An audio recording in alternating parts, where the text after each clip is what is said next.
All right, another episode of the Square and Compass podcast with somebody who a few brothers have asked me to interview since I started this, and I'm happy I'm finally doing so.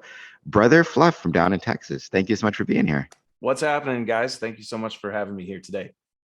Let's start at the start, right? The reason people were suggesting I interview you is because of your social media presence, I mean, more particularly your presence on TikTok. Yeah. I'll leave links to those.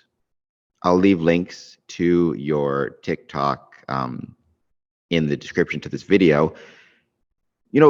Before we talk about that particular platform, more in general, what was the impetus that led you to bring Freemasonry or to discuss Freemasonry, on the online setting and particularly like the social media side of it? Where did the impetus to bring Freemasonry to social media come from? I think that just kind of happened based off of how I actually went through the degrees in the time period that I did it.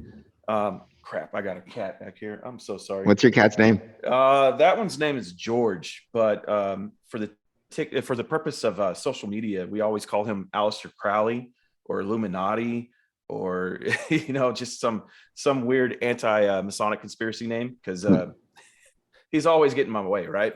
Go away.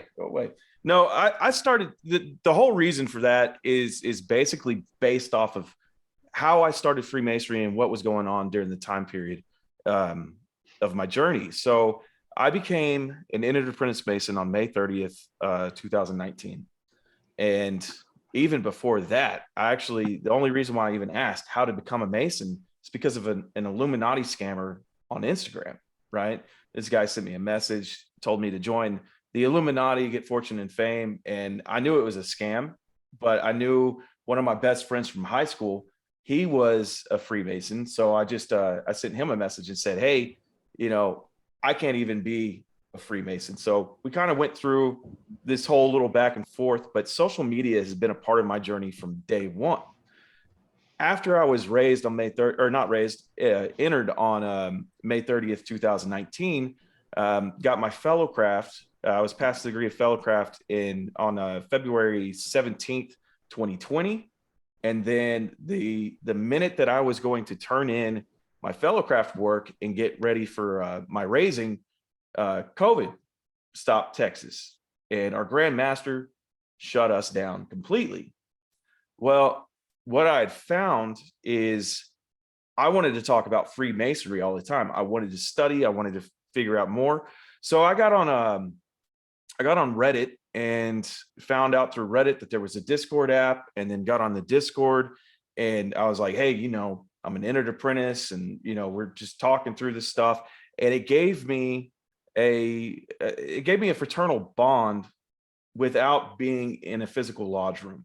And so I liked that because it helped push me and helped drive me and helped me have that desire to continue with my work, even though there was nothing I could do about it. I was stopped. There's nothing I could do. The tech lodges in Texas weren't doing degrees. We weren't meeting. And if they were meeting, it was only like a handful of Master Masons showing up to the lodge to pay the bills. So having the brothers on Discord there to help push me, having a couple of the Facebook groups that I was allowed to be on, because there's a lot of Facebook groups, but they require you to be Master Mason only. It helped give me that drive and passion. And then once I got raised a sublime degree on October 13th, 2020, something happened that just broke my heart. And that was a lodge about 45 minutes north of me, which was one of the oldest lodges in my regional area. I think it was chartered in 1896. And I mean, in the panhandle of Texas, we just don't have a lot of lodges that are chartered from the 1800s. They shut down completely. They just closed the doors and never met again. And I was always told how beautiful this lodge was, how big and influential the lodge was in the past. And I never got the opportunity to travel. So I decided right then and there I was going to start a traveling group. And we started a group called the West Texas Travelers. It's a private group only for people within 2 hours of Lubbock, Texas. And we started that group, and we just started going to these tiny lodges, these rural lodges that really didn't seem like they had an opportunity to last much longer. And we got some trips together, and what I noticed is that the lodges, I would call them up and I'd be like, hey, there's a possibility we're going to have 20 brothers come to your lodge on this day of this month. And I just wanted to know, I'm in Lubbock, you're not. I'm in the big city, you're a small town. Is there anything you need us to bring you? Anything you need us to pick up? Like if your grandma needs groceries, we'll pick up groceries and bring them to your grandma, whatever you guys need. And the guys were always very welcoming and kind. And they were like, no, just bring yourself, because we haven't been able to do ritual in over 2 years. We've had 3 guys show up to a meeting, just enough to get business done. No, please show up. We're excited. And then we'd get there and we'd open up lodge and talk and have dinner and, all that good stuff. And they'd be like, so we have like 7 EAs. Do y'all have a degree team? It's like, well, we got guys who can do degrees. So we started just building up that repertoire, right? And helping these lodges bring new candidates in, and just kind of lifting their spirit by showing up and giving them some actual Masonic work to do. So that was my biggest entrance into Masonry through social media, is just having that impact and being able to grow a community instead of be individual lodges. Because whenever I was raised and going through the degrees, I noticed a lot of the men in my town. I'm 15 minutes away from 4 lodges. I'm 45 minutes away from 8 or 9 lodges right now. But you'd see somebody in the grocery store, or see somebody at Walmart wearing a square and compass shirt or something like that. And you just be like, hey, you're a Mason? Yeah. I'm a Yellow House Mason. Oh, well, I'm a McKinsey Mason, or I'm a Daylight Mason, or and I never liked that. When you ask somebody if they're a Mason, the answer should be yes, I'm a brother, right? At least out in the wild. And so I wanted to get away from like the individual lodge Mason attitude and make us more of a community. And through West Texas Travelers, I was able to accomplish that very well. And that started my process into learning what Freemasonry was about. And it was just that little tool of social media. So when we started getting into the sharing with the rest of the world what Freemasonry was, I was able to take the lessons that I've learned from building groups and building pages and seeing what the outside world said when we make a post, because I want to share these pictures of these lodges that I'm going to. So I'd post them on my personal page, and then I'd post them on the Travelers page, and then I'd post them on the state page. And people from my own life, my own private life, they'd be like, man, that's in Levelland. And I was like, yeah, well, my grandpa used to be a Mason out of Levelland. Cool. Why are you not a Mason? Right.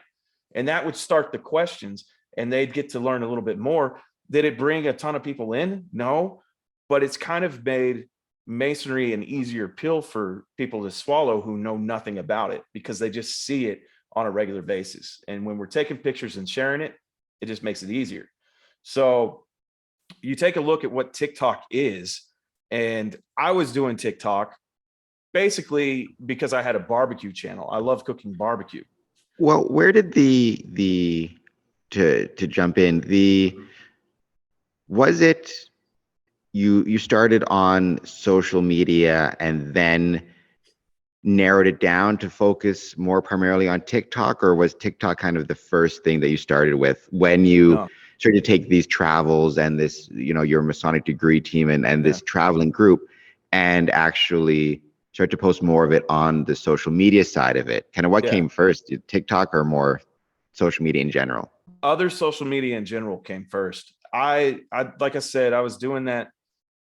I was doing that really hard on the other social media and other groups. Started that around February of 2021. Okay.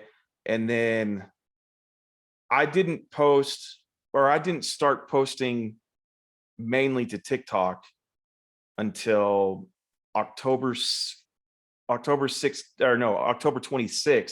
of 2021. So it was almost a full year between being raised that I went gun ho onto the TikTok format. And the reason for that is I posted a couple of videos on my barbecue channel early in August of 2021. And I was trying to get in contact with Brother Shaquille O'Neal. He was coming to my town, Lubbock, Texas. We have Texas Tech University here. He was doing a concert before a football game.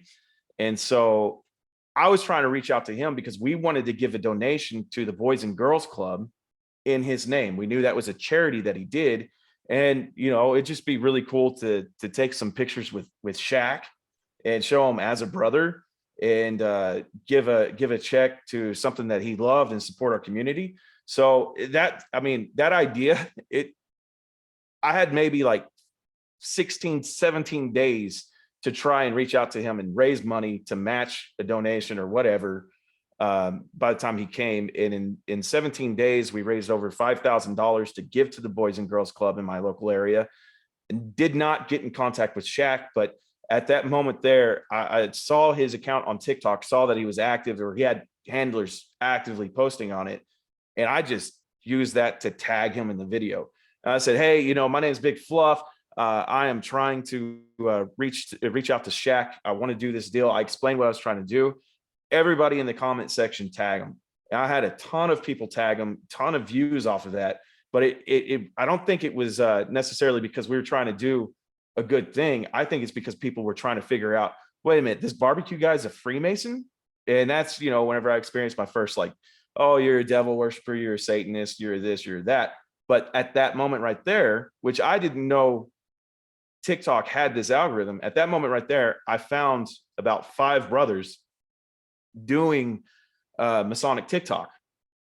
And that put me on their algorithm.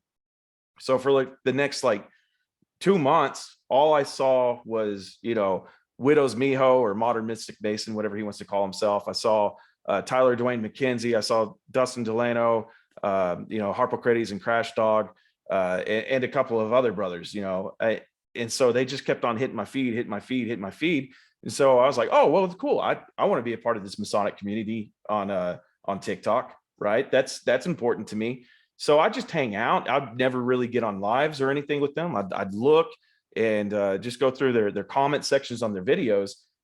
And I noticed one thing, and these guys, they were doing good work. They were sharing a little bit of esoteric light, and they were pushing our Masonic community.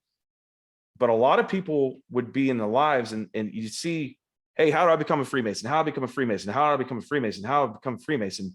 Nobody would really answer that, because they'd be talking to each other, or they'd be driving home another point. And I just sat in the lives and I typed how to become a Freemason like 1,000 times. Well, you got to find a lodge, you got to find a real brother, and you just have to ask, how do I become a Freemason? To be one, ask one, to be one, ask one, just constantly. And eventually it got me to the point of, okay, I like doing this. There's people asking questions.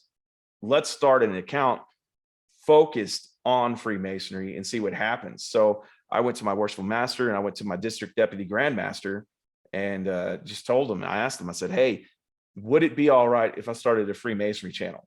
You know, I'm still a new Mason. I hadn't even hardly been a master Mason for a year at this point. I don't have all the answers. Can I call upon y'all to support me and guide me and just help me build this thing up so we can do it right? You know, I don't want to accidentally divulge in any of the landmarks or anything like that. And the overwhelming response was yes, we will help you. This will be cool. And I'll never forget it. Brother Heath, who was my district deputy grand master at that time, and he goes by the name West Texas Haboob on TikTok. He took me outside during a lecture of a degree.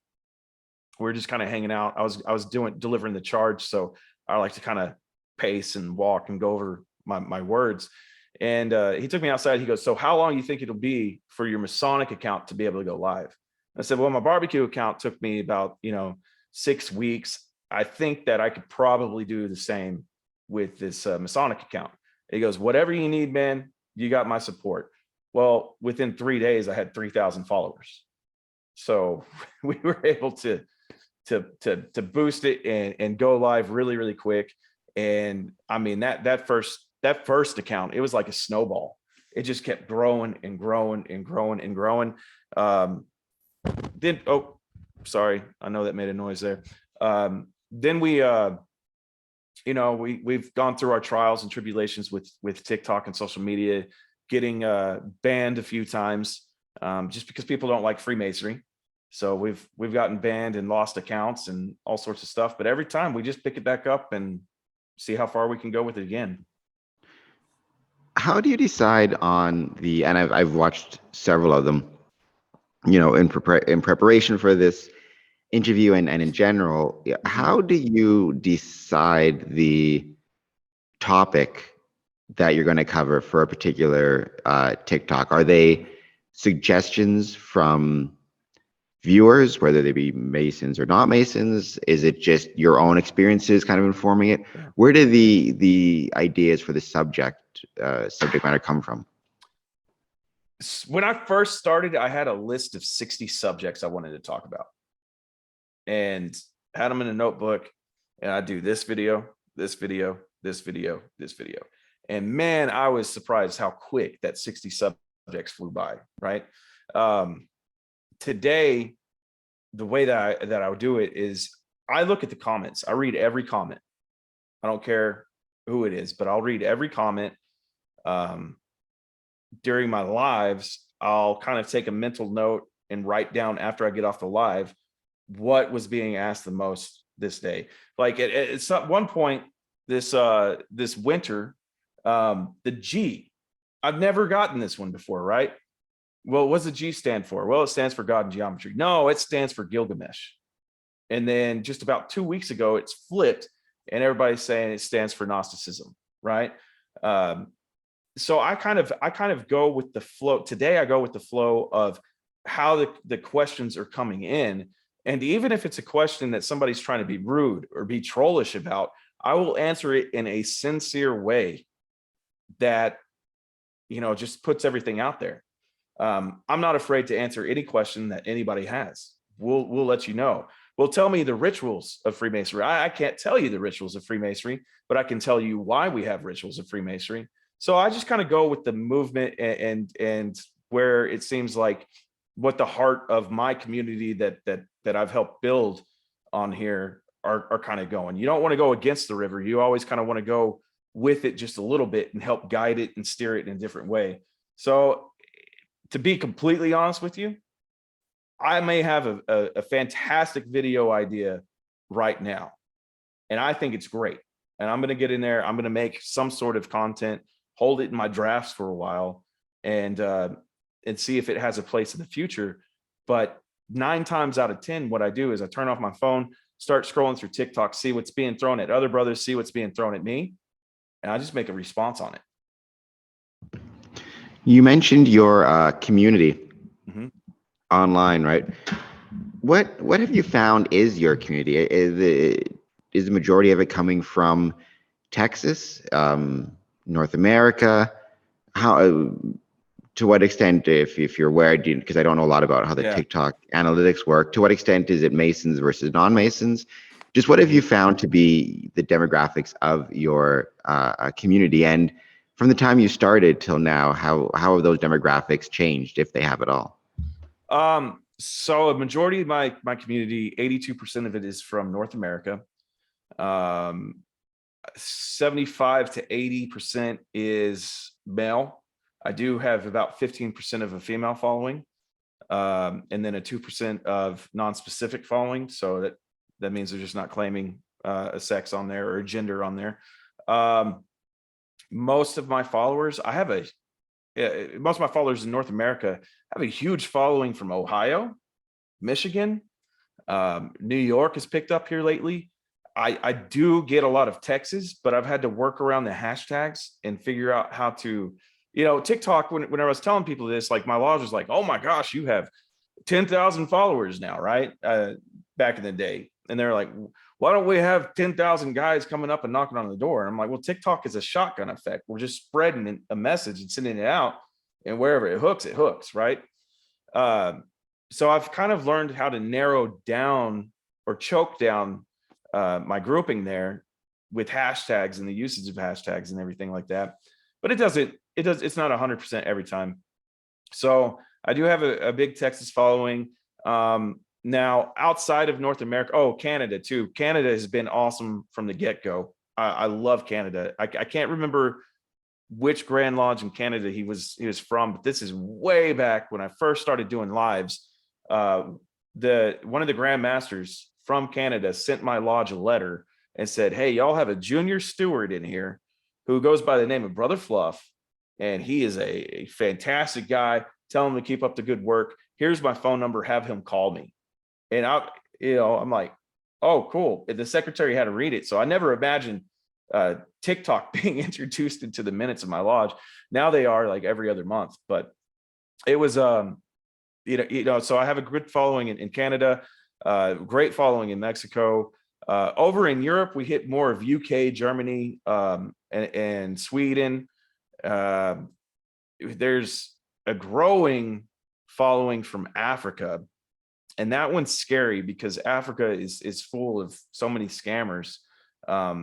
Everybody in Africa is reaching out to me saying, hey, how do I join Freemasonry? I want to be rich. I want to be famous. And I'm like, well, you can't get rich and famous, but they don't seem to believe me when I give them an honest answer. And then we have a great following from the Philippines too. So it's spread out everywhere. The majority of it is North America. And then, like I said, but the thing that I like a lot about my analytics in what I have going on is the age range of people who are following me. I don't know what the current numbers are on it, but I know that the majority, and it's a large majority, of my followers are men who are from ages 25 to 48. And that is like just the perfect spread of where I think you start getting stable in life and start understanding that you have more of a push and drive and desire to do something better. And so that's pretty cool. Yeah, we'll definitely hit back and touch on some of, especially the age demographic, I think is a more generally important point for Freemasonry. But going back to the TikTok side of it, I've been doing this for about, I guess it'd be 3 years. Geez, time flies. 3 years, give or take. Your TikTok is something that I personally have always avoided posting on, just because, and this is as somebody from the outside looking in, sure. There seems to be in Canada and the States a lot of instability or concerns around TikTok as an app. Yeah. I think just in Canada, if I recall correctly, they banned TikTok for public servants, or at least having it on their phone, or something to that effect. Yeah. So I've always been wary of it, even though, as I said, many people ask me to interview you because of your work on TikTok, and it has such a good reach. How has any of the kind of the political things you hear about it affected your channel? Is there concerns? I keep hearing about TikTok being banned, but I'm assuming that's only for government officials. Like, I guess, how does that stuff, affect your channel? Does it drive viewers away, or does it even have the opposite effect? I could imagine, in some cases, controversy and being on the news might drive people towards, if not your channel, kind of the app more in general. So how has that been affecting your channel and your use of the app in general? I hadn't seen much of an effect on my channel.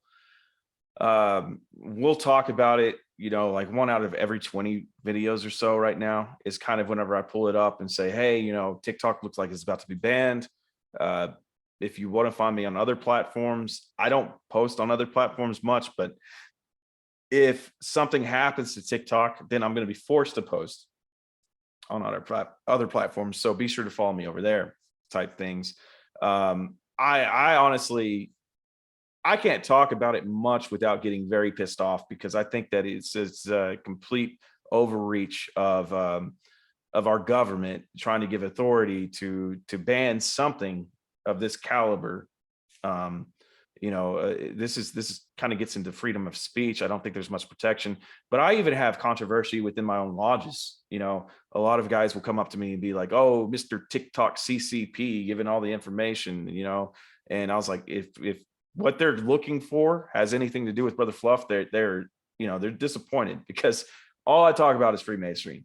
And whenever I go and do my searches on my FYP, my For You page, I'm not sitting there looking at things that could make anybody think, oh, well, he has a greater interest in this and this just proves this. No, I scroll where guys are, right? So I watch muscle car videos, I watch airplane videos, I watch stuff that other people are interested in, because I know that if I comment on somebody's video, it could possibly throw anybody who likes my comment onto my FYP. So I'm just expanding my circle, right? So I don't know. It's a pain in the butt. In Texas, they just made it to where government employees can't use TikTok on any government devices. So I don't do that. Across the United States, we're kind of worried about it a little bit, but the way I see it is God gave me this opportunity to do TikToks, and so far he hasn't allowed me to have any sort of big growth on any other platform, although I do the same exact thing. So if God wants this, if God wants TikTok to go away and be out of my life, then we'll put our working tools down and try and find somewhere else that we can help in the temple. But that's pretty much it. Well, that's all you can do, right? I mean, that's kind of the gift and the curse of social media in general, and this doesn't just apply to TikTok. TikTok has the unique kind of political challenges associated with, but any platform in general, right? You have so little control over your content and what you're producing. YouTube, Twitter, whatever it is, right? Like the almighty algorithm kind of, and the back end of it, like when you're looking, say, on YouTube at your dashboard, like all that stuff that's on there doesn't belong to you anymore, right? And I think that's always the challenge, for, to lack of a better term, right? The business model, the business side associated with just content creation. It's, you don't own the platforms on which you're posting, and so how do you protect your content in light of that, right? I mean, and there's different people have had different solutions. Some famous examples, for better or worse, will create their own platforms, but that doesn't, that just creates the other set of problems associated with that. It's just an interesting challenge that content creators in general, and certainly Masonic content creators, are having to struggle with. Yeah, and I think it's here's the deal: good ideas come from different places, guys, and you have the meta universe with Facebook and Instagram. And Instagram was designed just to share pictures, right? That's what it originally started as, just a place to post pictures of your dinner, right? Facebook was a place to write a wall of text and hope people agree with you and let people know what's going on in your life. It's a close friend group. And they were fantastic forms of social media. YouTube came out to where you could share basically short stories and short movies about things happening around you. It was a good way to push music videos, and share kind of an edited or unedited video response to just everyday life. TikTok, with the short form content, the idea you could post a 17-second long video to 3-minute video and go viral, that was unheard of. Snapchat was always so private, but TikTok was just pushing it out, and they had this unique algorithm that anything you said could just pop off at any moment. That was really, really cool. And it's became kind of the grassroots place for like-minded individuals to meet and share these stories, share these ideas, and share these thoughts. And now with that going away, YouTube, or the possibility of it going away. YouTube's trying to get into the shorts. Instagram's trying to get in the shorts. Even Facebook is trying to get in the shorts. But it's hard to train people that, hey, you can buy clothes and groceries here now. It's hard to get that mindset off, because TikTok is where they want to go. If it wasn't the case, there wouldn't be 150 million users across the nation right now. It's just, I don't know.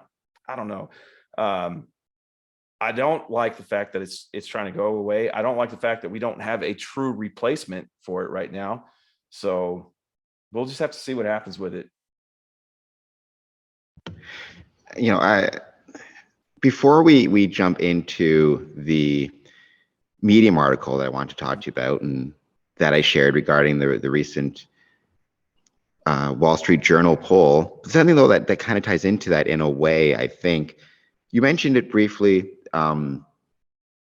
Criticisms, within your lodge of being on TikTok. Mm-hmm. And I am, in my case, I've certainly got my share of criticisms regarding,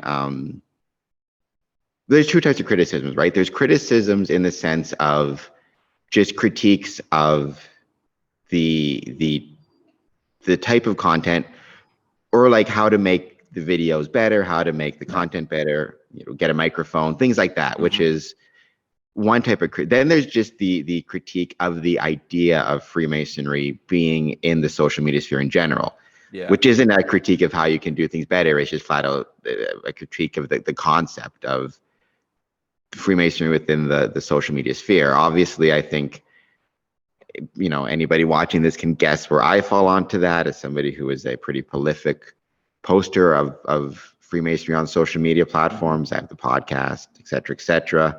I even take it further than some, in the sense that I'm a believer that the goal should be to monetize that aspect of it, create a business out of it. Which, there's kind of some brothers who are on the side of they are fine with Freemasonry being in the social media sphere, but they don't think it should be monetized. And then there's the, don't post anything, even to the extent of don't post, like I'll post on Facebook, had a great meeting tonight at, Windsor Lodge, really enjoyed the education by brother so-and-so, and being told don't post, so I guess, from your perspective, obviously, I think it's safe to say you're a supporter of Freemasonry on social media, but what is your response to the critiques, or those who feel that Freemasonry shouldn't be in the virtual or social media sphere? Well, every explanation you just gave there, I've had that experience, right? So yeah, you have the brothers who have the technical know-how and are they're critiquing you. They really want you to have the best platform you can possibly have. So they'll push and drive anything you want. Like this ring light that I'm using is a fancier ring light than I started out with. Why? Because it has different settings and different softness. And one of the brothers is like, I think it would help you have a greater consistency in what you're doing. Okay, cool. We'll get it. We'll try it. And then, like you said, one of the first critiques I ever got was from a past master of one of my lodges. He's one of my best friends now. We started rolling, getting some real memento, and I don't know, I guess I was getting like somewhere between 2,000 to 3,000 followers a month at that time. And, getting big, and people just want to talk about TikTok all the time during our meals and after the stated meetings. And he's like, what I don't get about you, Zach, is I've been a Freemason for like 10 years now, and nobody's ever cared about what I have to say about it. You've been a Freemason for 5 minutes and everybody's drooling over you. And that really kind of like humbled me quite a bit, right? It brought me home. And I said, no, you know what? Wheeler, it's not about that. It's people do care about what your thoughts are and what you think in Freemasonry, because you're a mentor of mine. We talk about things on the phone in private. We talk about things in public. You say things in lodge. Everything that you teach me has helped me kind of project and send this message. This Brother Fluff accounts are not Brother Fluff, not just my thoughts. They're the light that others have shared with me. There's no way that I could have grown this much in 4 years without all these brothers pushing in. So I just always try and reaffirm and establish that, that none of this is just me. It's my mentors, it's my followers, it's my supporters. Everybody is involved in making this channel greater. And another one that I heard in there that just really made me start thinking a lot is the critiques about keeping Freemasonry or posting Freemasonry online and in social media, period. I just have one general response for those guys. Anytime it comes up in real life. Now I'm thinking about it in a real life scenario. Anytime that comes up, I'm just like, well, y'all hadn't been doing a very good job in the past 20, 30 years, right? There's more conspiracy websites out there than there are truthful Grand Lodge websites. There's more hatred out there by not responding to these people than there is, truth and light and brotherly love. All I do is run my channel by the 3 principal tenets of Freemasonry. That's it. That's all I do. If it doesn't fit within those confines, then we just kind of toss it aside. Now, truth is kind of subjective every now and then, and a lot of people get mad at me about sharing the truth, but it's okay. It's just the way that we're going to push it, the way we drive it. And we're all men, we all sin, we all have egos, we all have pride. Sometimes we just have to really, really, really look at that point and make sure that we're not getting our passions outside of bounds there. And then the last thing is the monetization. Now, this shirt that I'm wearing comes off of my merchandise store. This hat right here was made for me. I'm the only person in the world with this hat. Brothers at San Antonio Hat Company made my logo, and then they knew that this is my favorite symbol, so they put it on the other side of the hat. Whenever I sell one of these hats here, or somebody uses my affiliate link in my bio, I get a certain percentage because San Antonio Hat Company thanks me for pushing and supporting their products. And I want more people to go out there and support their products, because guess what? They give a portion of proceeds to the Shriners International Children's Hospital. My merch store gives the proceeds to a Masonic charity, and the way that I view it is, for years, I could go on Amazon and I could go online and I could buy this merchandise from somebody that I don't know if they're Masons or not. If I make it, or I have an idea and I start selling it, at least a real brother is benefiting from it.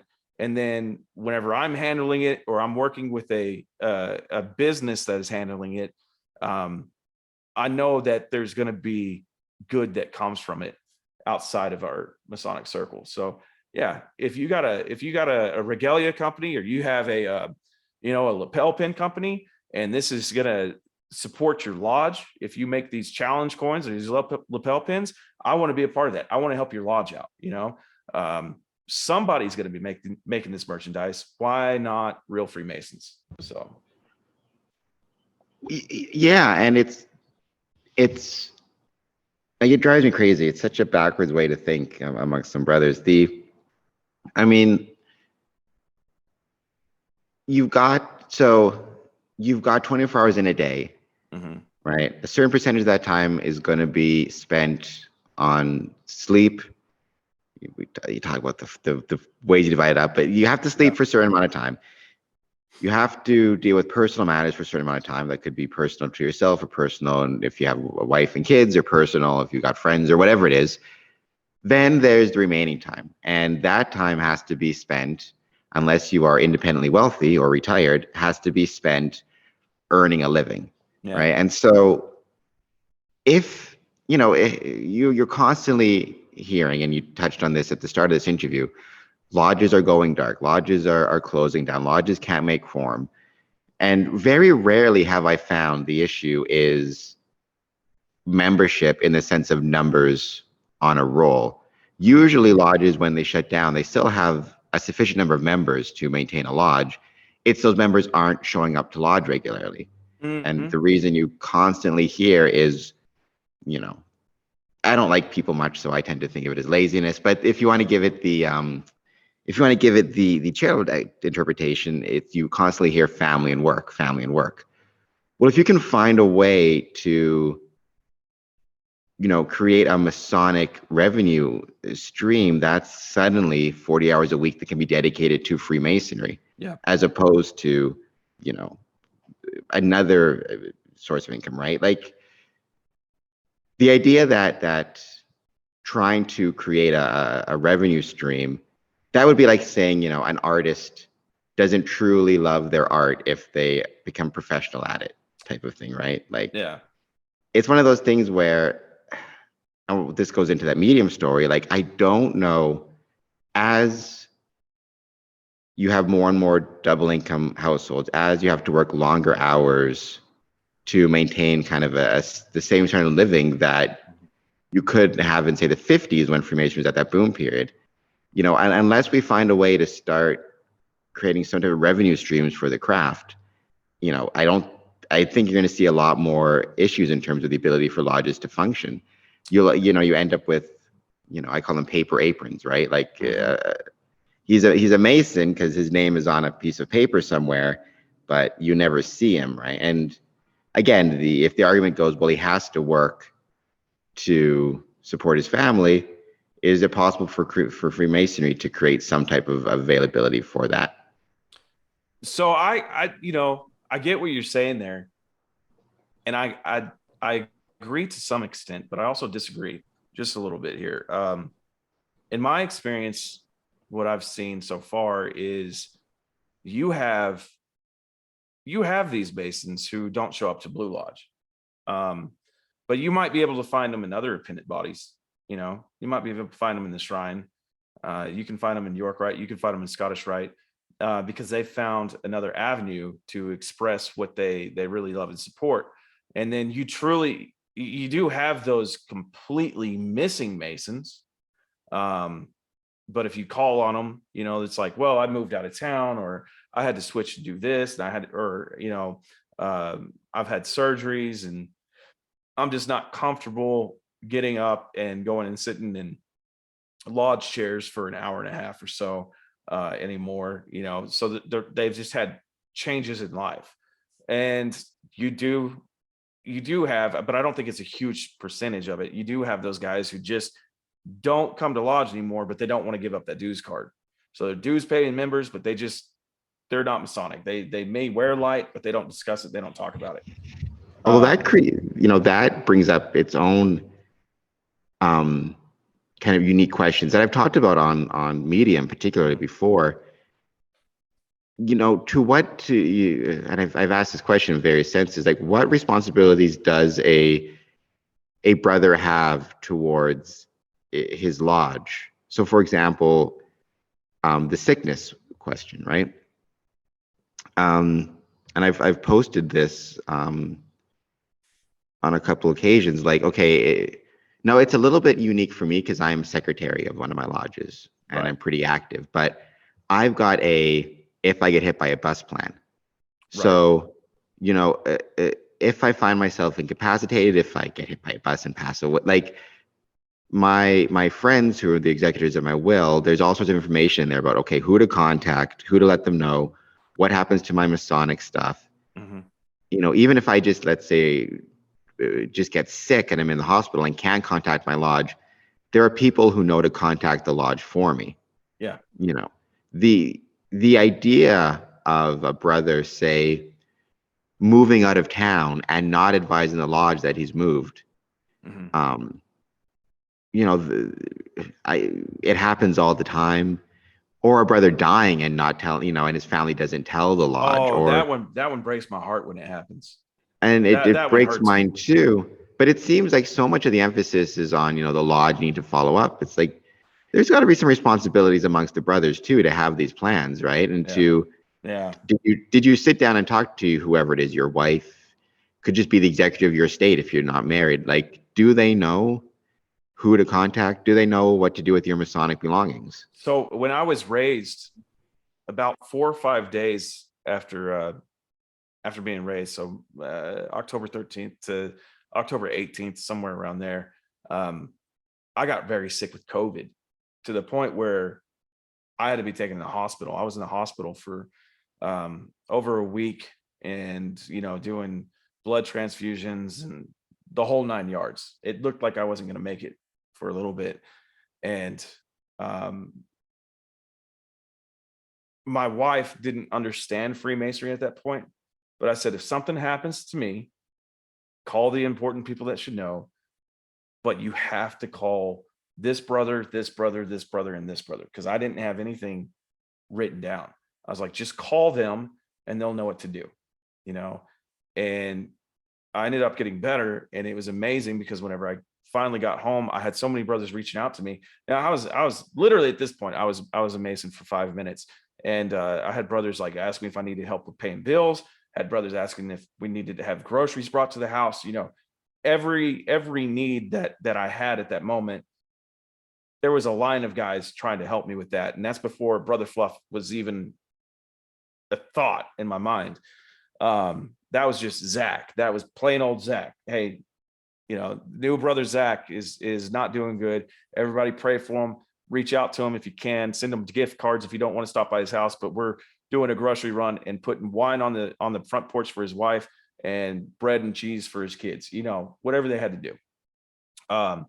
In Texas, we had this thing, and I really, if your Grand Lodge doesn't have it, I'd really promote it and push it. But in our Grandview system, you can actually get in there and just do kind of a mini Masonic wheel, right? Is the way that I explain it. Do you want a Masonic burial? Do you want who do you want to perform it? I mean, you can even get that far. Where does your Masonic regalia go to? If this person doesn't want it, where would you like it to go? So I have mine broken out to where my kids are going to split everything.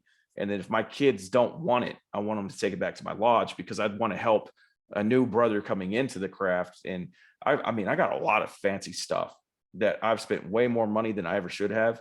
So if my kids aren't going to respect it, I don't want it to go to a pawn shop. I want it to go to somebody who's going to use it,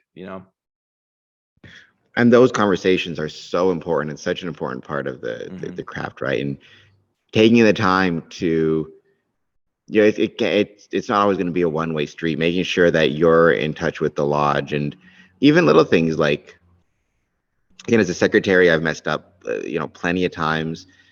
Sometimes for whatever reason, the robots on your email, right? You've got a list of people who are getting emails. One of the emails gets taken off or something like that, or Yeah. whatever happened, right? Check if you don't say get a trestle board or a summons in a couple months, or you don't get any communication, give a call to your secretary and be like, haven't got the summons. Well, first check your junk mail, because it can go there a lot for some Yeah. reason. But then it's that communication piece that is such an important part of the craft. And if you don't hear from your boss for a little while, you're going to get in touch with your boss because Yeah. you want to get your paycheck, right? Whatever it is, if something's important to you, you're going to take the time to reach out if the contact stops for whatever reason, or keep whoever you need to be informed of the situation. But at the same time, and I don't know if my lodges are the only lodges that do this. It's kind of weird. I question everything. So if I know that Brother Charles has been showing up to lodge consistently for the past 3 months, and then Brother Charles isn't there this next month, I typically call him as well. And I'm not even, I'm not a secretary or anything like that. I just call him and I'm like, hey man, what's going on? Oh, I'm not feeling good today. Oh, well, crap, you should have texted me. I would have let the lodge know to pray for you, or, oh, I'm just having some problems, or I had, softball, baseball, and basketball are the big ones there that I always get told there's something else happening at that time in life. But I get nervous, and I call people. I mean, I think sometimes to be a brother, you got to call. And It needs to be both, for sure. yeah.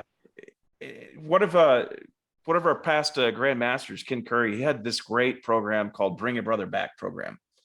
And we did a poll and sent it to everybody at our lodge just to see, who wants to be an officer? Who has a desire to be an officer? Who's already been an officer? Who wants to be a Masonic mentor? And then what things would you like to see implemented in the lodge? How would you like to do this? And then the best question was, if you hadn't been to lodge in the past 3, 4, 5 years, why? And it allowed us just to open up a lot of doors and not cold called these brothers who hadn't shown up, but kind of have a warmer call. So I'd call them up. I'd be like, hey, this is Brother Zach from McKinsey 1327. Noticed you hadn't been to lodge in a while, and you put on this poll that we sent out that, hey, I'm not coming to lodge just because life has just gotten in the way and all that. Man, is there anything we can help you with on life? You know, he wrote it in the poll. He said it. He knows that he hasn't shown up. It's a soft call instead of a cold call.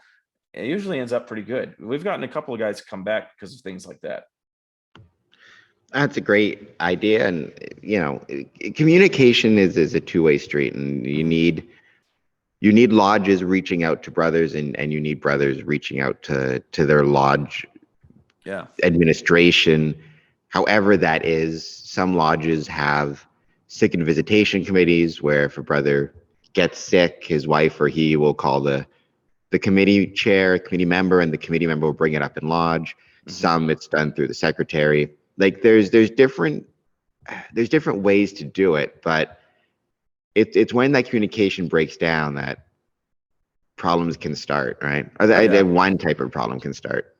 And I think we got to realize and understand this too. Stated meetings, there's not much Masonic happening in stated meetings besides opening and closing and voting. And, they've gotten real dull. There's a lot of lodges out there who just refuse to give Masonic education. Oh, you want to learn that? Join Scottish Rite. Oh, you want to do that? Go to York Rite. There has to be education. Is dullness a bad thing? No, it's not. It's not a bad thing, but not everybody wants to contribute with dullness. Dullness in a Masonic lodge or a stated meeting standpoint means that you're getting business done. We as a responsible organization, we have to pay our light bills. We have to be able to make the commitments that we've promised, our charities and organizations. We have to know what's happening within the Grand Lodge, and we have to take time to plan out how we are moving and what we are doing throughout the year. So that dullness is not bad, but I think for an entered apprentice Mason, a fellowcraft Mason, or newly raised Master Mason, coming into those actual stated meetings and seeing how they are can be kind of a bummer, especially when you go through the degrees in such a beautiful way, and you get kind of hyped up on the adrenaline. You realize that, hey, I've been charged to go out and find more light. How do I do this? How do I do that? You show up and you find out that, Brother Bob, who hasn't made it to any of your degrees, is going to sit there and have a 2-hour back and forth with the worshipful master or some committee member because this is not done the way he wants it to be done. Right. That's a bummer, but it's an unfortunate part of business and it has to be done. I've called it, I don't know if I've actually called it or talked about this on the podcast. I think I have. I call it the degree paradox. Mm-hmm. So there's a difference. I do want to draw a distinction between dullness, mm-hmm, or just being bored in a meeting versus dissension and stupid fights that can happen, like you talked about, a committee member and a worshipful master start going at it about. I wouldn't call that dullness. I'd say that's a problem. That's a pretty bad thing when that starts to happen. The dullness question, though, I've called it the degree paradox, in that one thing that I've heard a lot. I used to subscribe to this. I don't anymore.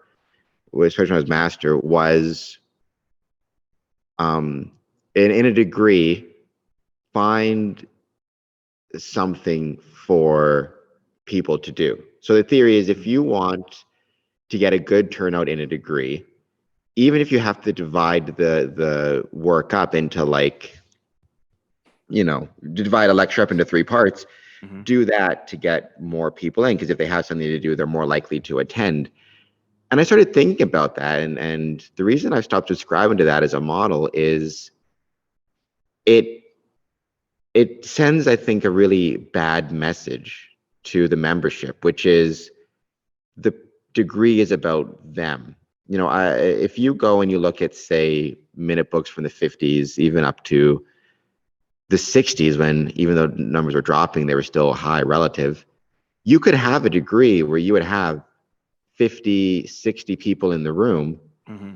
Only, you can't have 60 people doing work in a degree. So the vast majority of those people weren't there to do work. They were there to watch, Yeah. because it wasn't important to them to be there to do work. It was important for them to be there to see a brother receive his degree. You weren't there for yourself. You're there for a brother. And when the brother, I'm not going to go into specifics, but when the brother has an opportunity to see the room and he sees it full, even if you have done nothing else other than sit quietly in your chair and watch, you've still made an impact on that brother's Masonic journey. Yeah. And the same thing with a business meeting. Even if all you do is sit quietly and listen as the bills are read, and you vote, you're still doing something important. You're showing the master and the officers that you care about the efficiency and kind of the well functioning of the lodge. Mm-hmm. And I think I call it the degree paradox, because it's this idea of, instead of a brother saying, I'll attend if there's something for me to do, or if I feel like I'm engaged. It's like, instead of thinking about how can the lodge be of service to you, how can you be of service to the lodge? How can you be of service to the degree? And sometimes that means you will be bored. Sometimes, you might have seen, I use this one example to a brother. Him and I get into it a little bit. He said, I've been to 50 degrees. Mm-hmm. Why would I want to come to a 51st? And I was like, well, it might be your 51st degree, but it's that candidate's first. Yeah. And so I love this definition. I was researching what a ritual is for my personal podcast. And the Grand Lodge of Texas has a fantastic example on their website.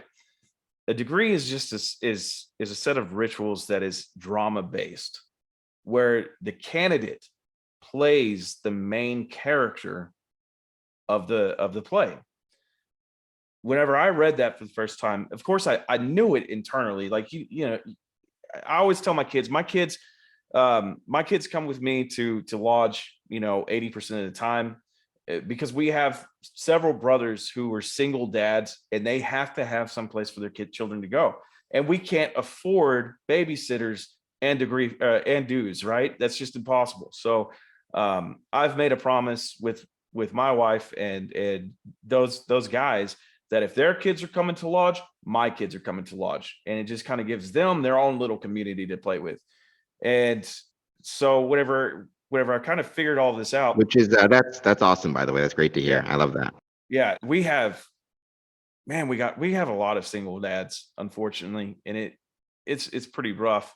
But I love their kids love my kids. And then, some of the guys who aren't single, they'll bring their kids too, because it's just like, well, it lets me get out of the house and my wife doesn't complain about leaving the kid with her all the time. So it just works out in the end.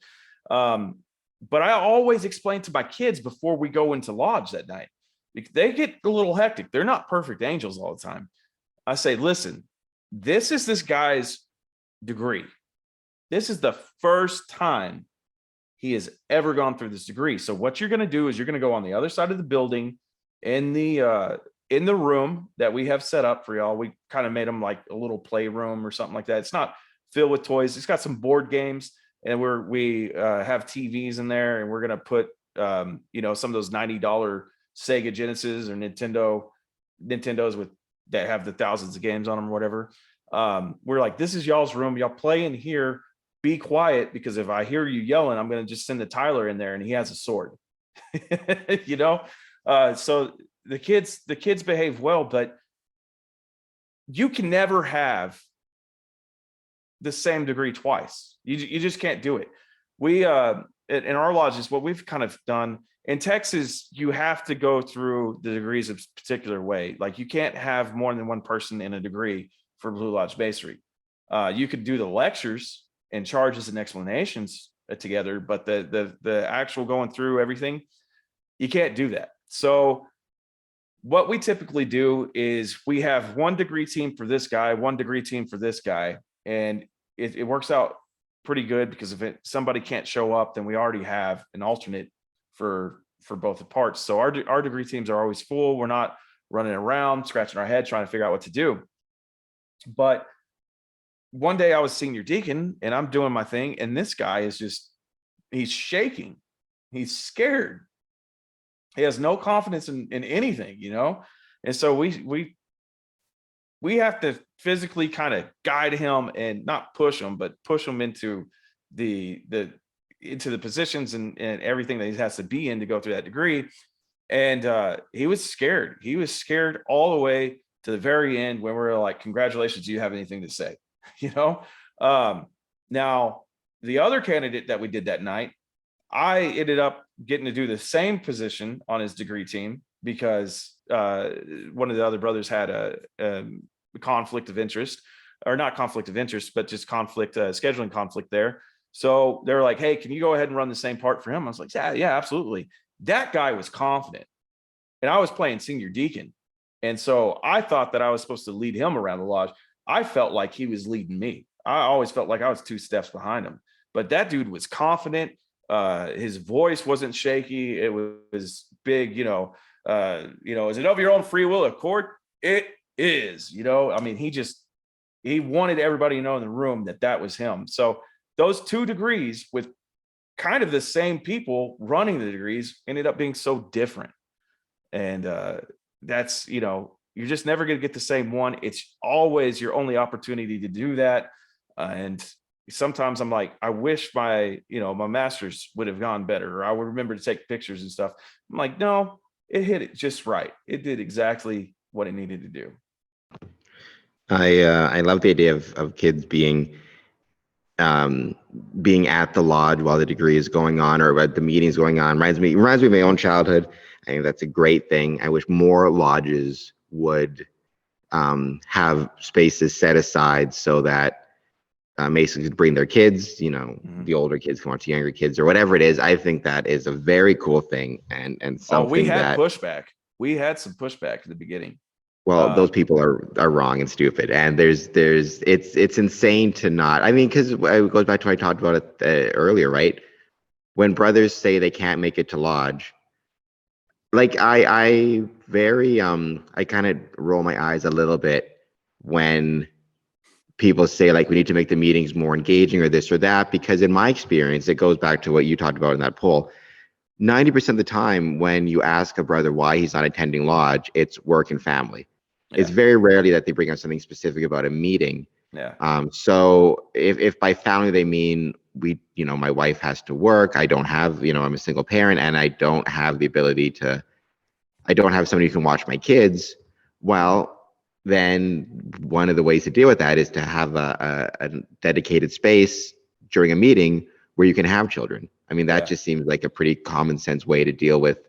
Like I said, it's rare that I've found people have said, I don't come to meetings because I don't find them fulfilling. Usually I hear the same things you've heard. Life gets in the way. So how can we as Freemasons stop life from getting in the way? Well, when they say, family in the sense of like, my wife doesn't want me to come to lodge, I'm like, okay, so you don't want to bring your wife to dinner tonight? Like, your wife and kids can come to dinner, and this is a meal that your wife doesn't have to cook, or you don't have to cook, and nobody's doing dishes except the brothers who stick around after the meeting. So this is your opportunity to get a free meal and not have to do any cleaning. Why would your wife not want to be a part of that? Why would your kids not want to hang out? But there is that thing too, when I have a brother who calls me and we're on, I could be driving to lodge. This happens quite a bit. And he's like, hey man, I'm not going to make it tonight because my wife is on my butt. I've had 6 Masonic meetings this past week, and I need to stay home and be with the family, just have us time. You better listen to your wife at that point.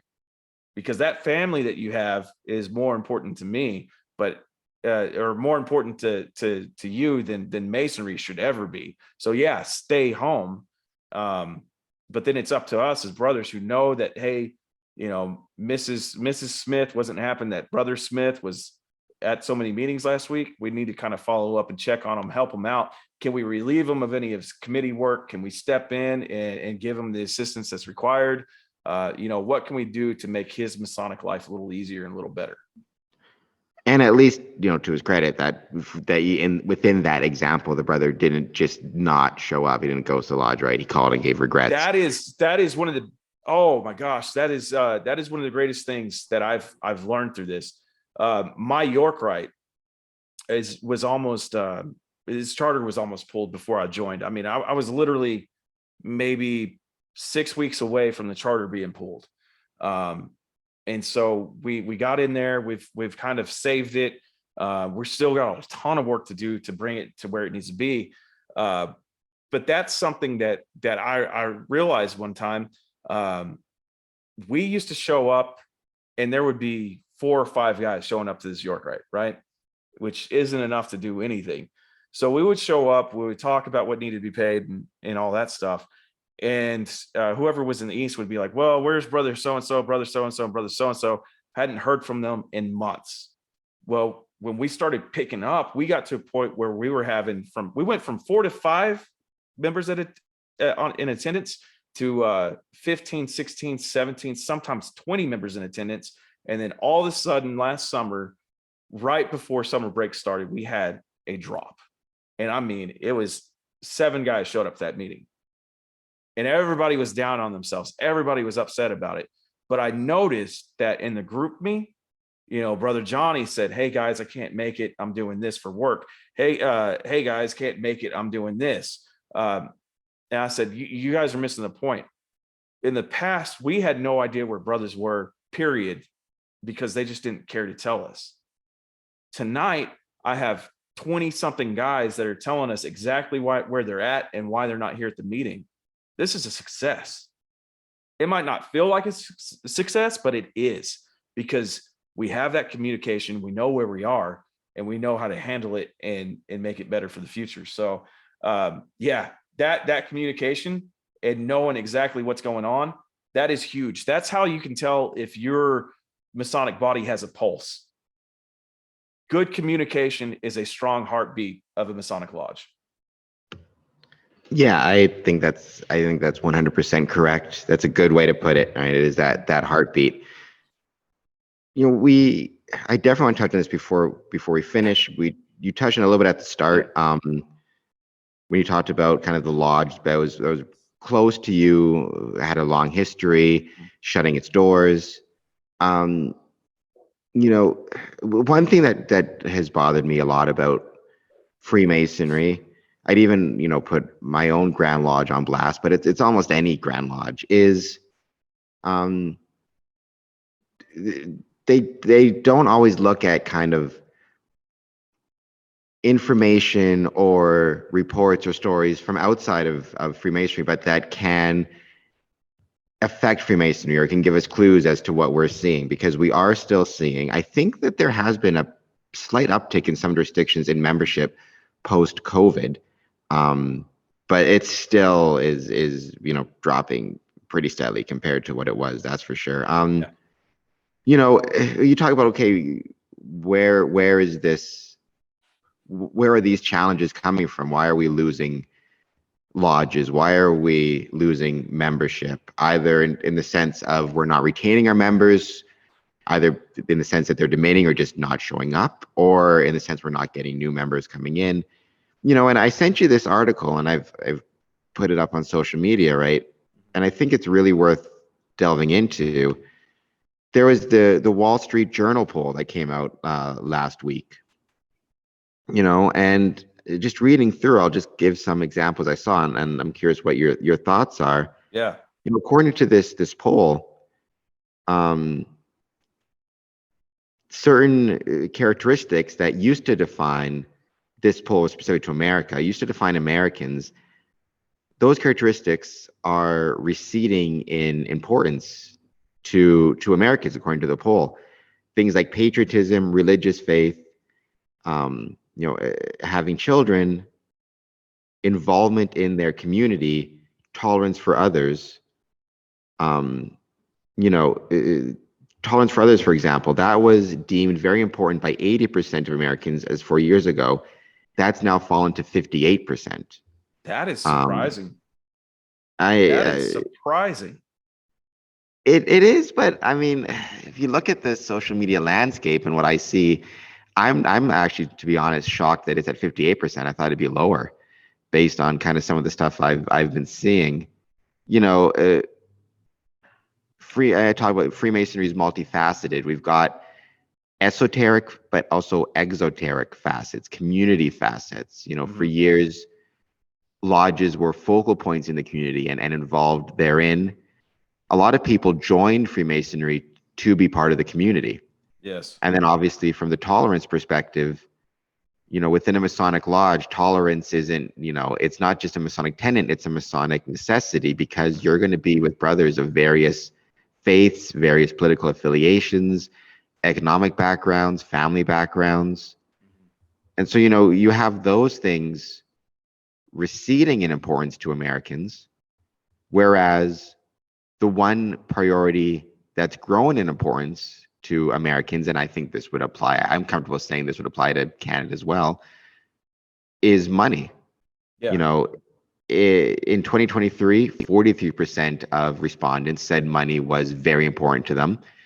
In 1998, 31% called it very important. Yeah. So you've got money increasing in importance, community involvement and tolerance decreasing in importance. I mean, that I think is a pretty obvious challenge. And then what's also challenging for demographics for Masonry from a long-term perspective is the age breakdown. While all age groups attached less importance to community involvement, patriotism, tolerance for others, younger Americans in particular were placing a lower importance on those values. Yeah. Right. So obviously, to grow, we need to be gaining members from a younger demographic, and those are the ones who find those things such as patriotism, tolerance for others, and community involvement to be particularly unimportant. And then I did really like this one quote I saw from Breaking Points talking about, so just using the example of involvement in community has gone down in importance from 1998, and money has grown in importance since 1998. And this one commentator, I'm kind of summarizing here, but it was saying, it was easy to be patriotic in 1998. You could buy a house, you could basically sustain a family of four on a single income. So who cares about money? You're actually becoming rich or richer by participating in general society. Right? The rise of the importance of money is about how much you actually have to care about money today just to get by. Whereas in the past, it's not something that would have been very important to you. Right? We already know the main hindrance to people getting married today is money. People having less children than they want to, and the main reason they said is it's too expensive. The reality is buying a house or any of these foundational things is so out of reach that money has to be more important. So that goes to this idea of if men in particular are putting off having a family, putting off buying a house because they don't feel financially secure, are they more likely to put off other community involvement type of things, such as joining a Masonic lodge? And I know that that's kind of a big segue, but from your perspective and from what you're seeing on TikTok and your involvement with Freemasonry, what do you make of these trends? Do you see similar things happening on your end in terms of, I guess just what do you make of that poll, and do you see connections between what that poll is showing and the challenges that Freemasonry is facing? That poll makes a lot of sense, and it is touching a lot of what is happening in current trends across the U.S. But I think that a lot of these polls can be skewed and made in such a way that it's just going to agree with what you want to say. The essence of the Masonic decline, going back into the 60s and up to today, you know, I believe is the decline of morality across North America at that time. Reason one, in the 60s, and I can say this pretty confident, it's the first sharp increase of getting divorces, parents getting divorces. Like it happened in the past, but it wasn't a big deal. Well, From that's this, just to jump in, yeah. and you bring up the 60s, just as a background fact to that, the last year Freemasonry saw a rise in membership was 1959. Mhm. It's declined every year since then. Again, I think there was a brief increase after COVID, but I think the reason for that was because lodges were shut down for so long, they had a backlog of applicants. They basically brought in, at least in my lodge, I can say we had about 2 years because we didn't meet in person for about Yeah. 2.5 years. You know, if you looked at our numbers for the first 6 months after COVID, you'd have thought we were growing like gangbusters, but that Yeah. was 2.5 years worth of applicants in about 6 months. But to my knowledge, just bring up the 60s, Yeah. 1959 was the last year of Masonic growth and membership. Yeah. But you had these families splitting into single parent households now. So, you know, the father would immediately have to cut into his time where he could go out to his fraternal commitments. I'm not just talking about Freemasonry. I'm talking about fraternities as a whole. You know, one funny thing that people don't understand about me is I probably promote the Odd Fellows more than I do any Odd Fellow on Freemason or on TikTok. I promote the Elks. I promote the Eagles. I promote the VFW. If you, in my mind, and I wasn't even in a college fraternity, in my mind, it is much easier to change the world, change yourself with a good group supporting you than it is to do it individually. You're just not going to hold yourself accountable the way that you should be. There are rare exceptions, and those rare exceptions are billionaires now, right? So I think the decline in morality across America, and you know, having the family split apart, or having to have more than just the father earning the income. You know, now the mother has a full-time job, the dad has a full-time job. Yeah, that plays a huge part in it, because, you know, you want to respect each other and be with each other as much as we can. Of course, you're going to cut things out. We forget about the TV. The TV wasn't something that every American or every American could afford, right on its onset there. So in the 60s, you start having the TV and you start getting these cool stories, and now you have, you know, man landing on the moon, and like everybody remembers watching the land on the moon from that time period, or the man land on the moon. So they remember that happening, and they remember exactly where they were. And, you know, I remember talking to one of my grandparents about one time. They're like, "Oh yeah, sitting on this shag carpet. You know, I never liked that shag carpet." They could remember every detail about that fibrous carpet. They could remember what they were eating and things like that. So the TV became the center place of the household. These living rooms became more comfortable to be a part of than going out and hanging out with your buddies. The sports coming into the weekends, and Monday Night Football and things like that happening. It just changed kind of the demographic. But there's the kids as well. In the 90s, you started seeing the importance of kids playing sports. You know, and I was a kid in the 90s, so I've seen Angels in the Outfield, and I've seen Big League, and all these cultural references from back then that had these kids being superstars and playing baseball. Every kid on my block wanted to be a superstar and play baseball. Every kid on my block wanted a golden retriever that could play basketball like Air Bud. You know, so this was this was a movement, this was a change.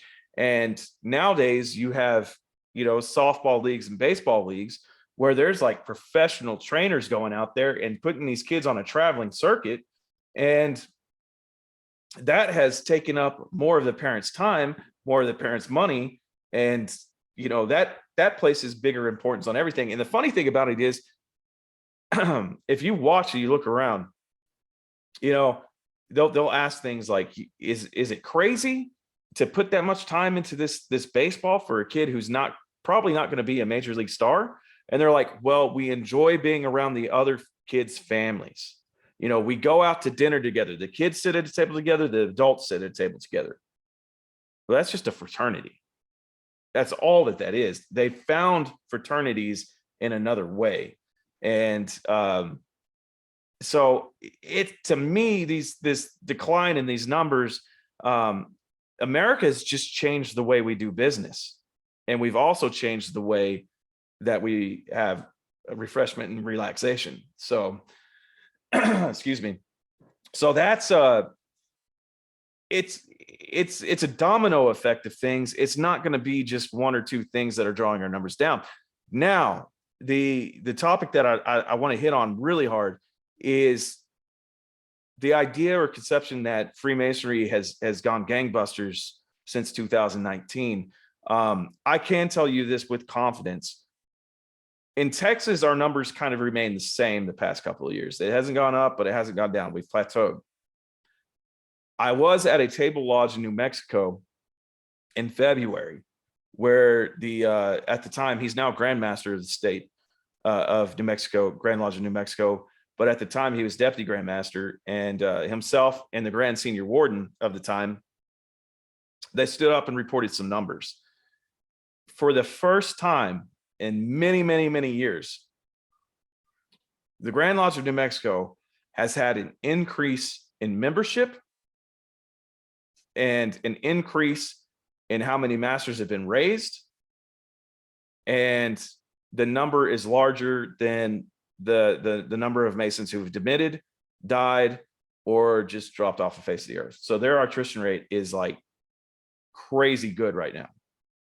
And I mean, I think the big part of that, and it's not to pat myself on the back or anything like that, because they sure did pat me on the back there, but it is because we have finally gotten out and shown people what Freemasonry is, where people meet. They may not be a part of a softball league or a baseball league. They may not be a part of some of these other groups that they're spending their time in, but all people get on their phone. All people get on their phone. And they get on it and they look at Facebook, they look at Instagram, they look at TikTok, they look at Twitter, and we're out here sharing a message to everybody on that phone. We're going out to them. They're not having to come to us. So in my opinion, you know, that is the big reason for a lot of this increase. I was a little disappointed at the Grand Lodge of Texas this year.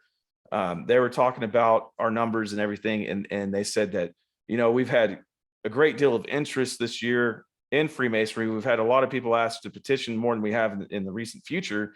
And we believe it's because of newspapers, television, news stations, and getting out to events like the Alamo, where last year we had 1,200 Masons all meet together and march a parade to the Alamo, which in Texas is a big deal. The thing that I really wanted to just yell, but I didn't, is that got set up by social media. Yeah, Billings, past Grandmaster Billings, he told everybody about it at his conventions, and he told everybody about it individually, and to have that push and that communication. But that was more of a, you have no idea how many people called me and said, "Hey, Fluff, are you going to be there?" I was like, "Yeah, I'm going to be at the Alamo. I'll be at the Alamo." That was where that grassroots took off to show up. Everybody just determined that we were going to be there. And the big driving force was social media. Even the success of the news articles that news stations and newspapers are putting out there, it's being driven by social media. Because I had an article in the Knights Templar magazine.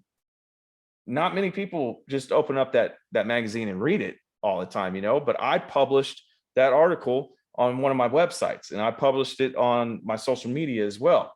So I wanted people to see it. Now people are asking about Knights Templar magazine. Now I got guys from all around the country being like, "Hey, how do you become a Knights Templar? What is that Yorkite process?" You know, it starts through social media. So I just think it's a big driving push. I don't think it's necessarily because there was a huge backlog. Now I'm sure it's a part of the numbers, but whether we like it or not, people are learning more about Freemasonry through through social media and through just, mouth to ear type of learning here, word of mouth, not mouth to ear. I'm sorry, I'm too much of a Mason. Word of mouth exposure to it. There's more and more guys that I see on the street wearing Masonic emblems and shining light on their hats. We're proud to be here. So that's kind of my opinion.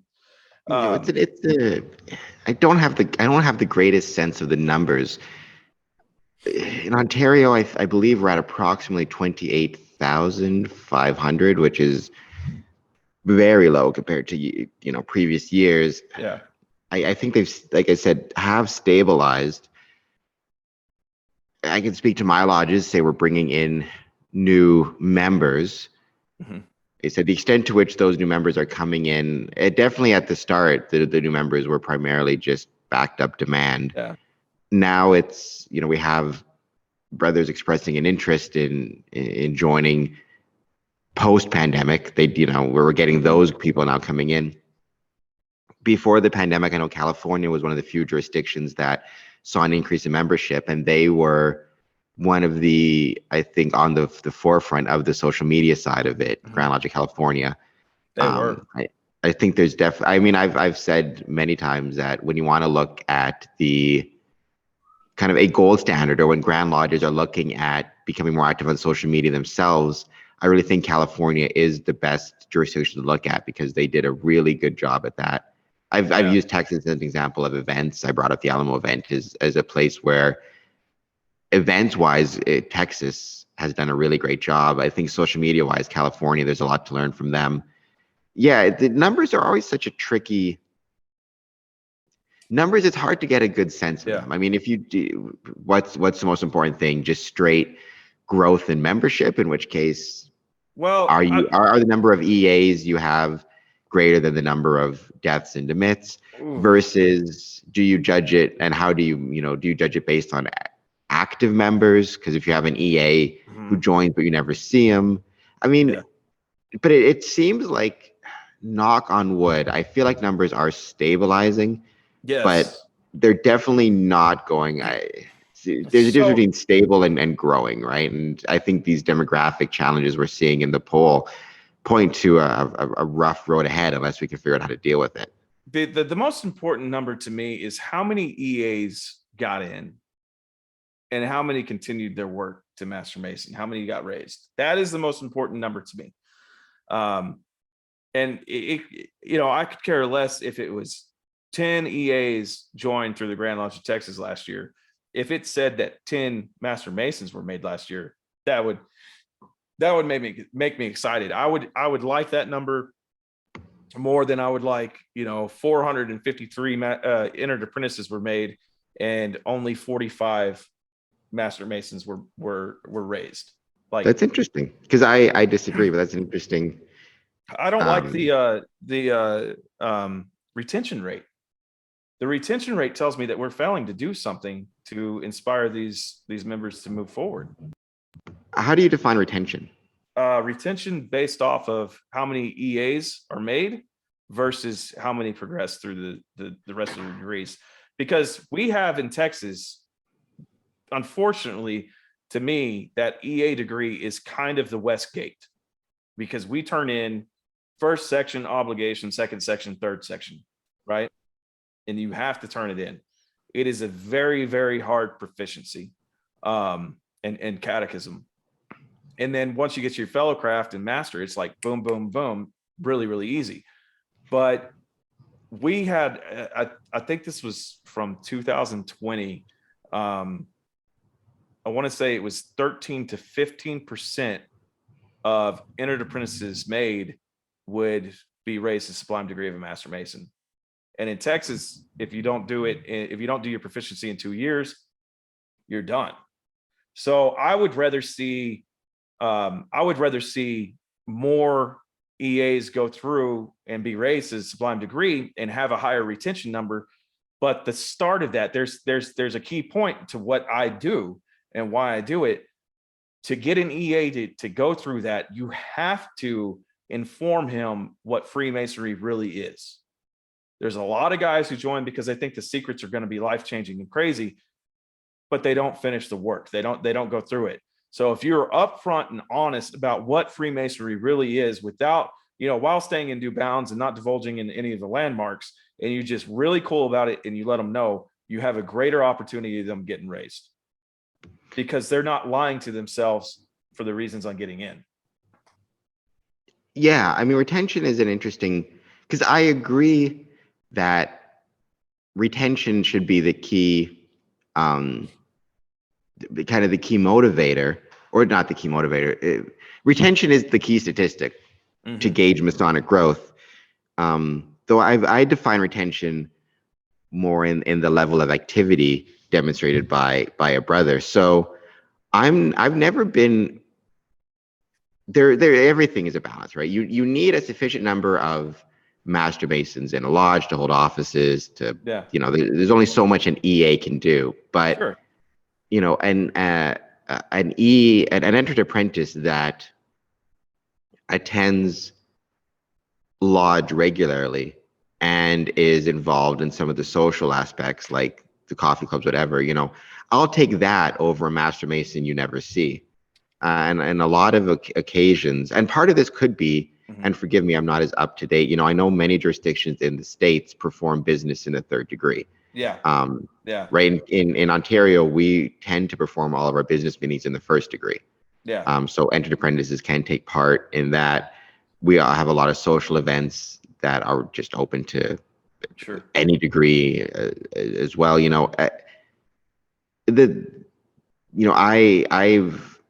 I've found that sometimes brothers can get the third degree and then feel like, okay, I've done my job. So that's okay. So the retention from third degree into remaining active within the lodge, that's a different standard.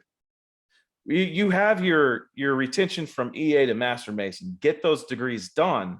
That is where we figure out who this candidate is, what he's wanting to do, and what his goals are as a Freemason are. I remember sitting as an EA and being like, when I'm a Master Mason, I would like to see this and this and this, and some guys just sitting around the cigar table, like rolling their eyes at me, right? I remember those conversations. So whenever that is your opportunity, not only as a mentor, instructor, or however you have it, just a brother, to figure out who this person is and how they'll fit within the folds of your lodge. But it's your chance to get to know the guy as an individual. So that is important. That retention changes, the goals change as soon as it becomes a Master Mason.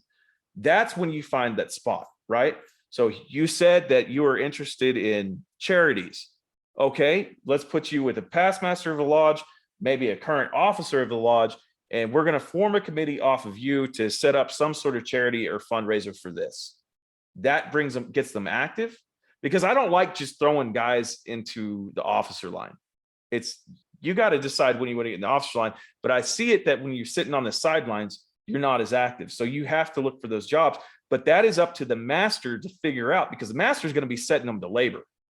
Where does the master want them to work? Is he going to be hanging out in the break room all the time? Or is he actually going to get out there and do something that is a goal of this lodge's? And that's one thing that I drive on too before anybody ever signs a petition.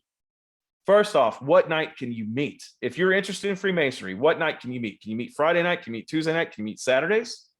Okay, how many lodges are in your area? Which one's close to you?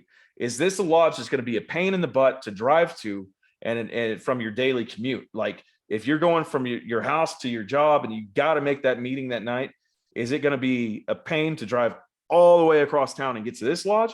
Or would you like to try the lodge that's in between your work and your house? So that's not another thing you got to look at before getting in. And then lastly, like there's some people in this world that like being a part of degrees and dramas. So I asked them what they did in high school.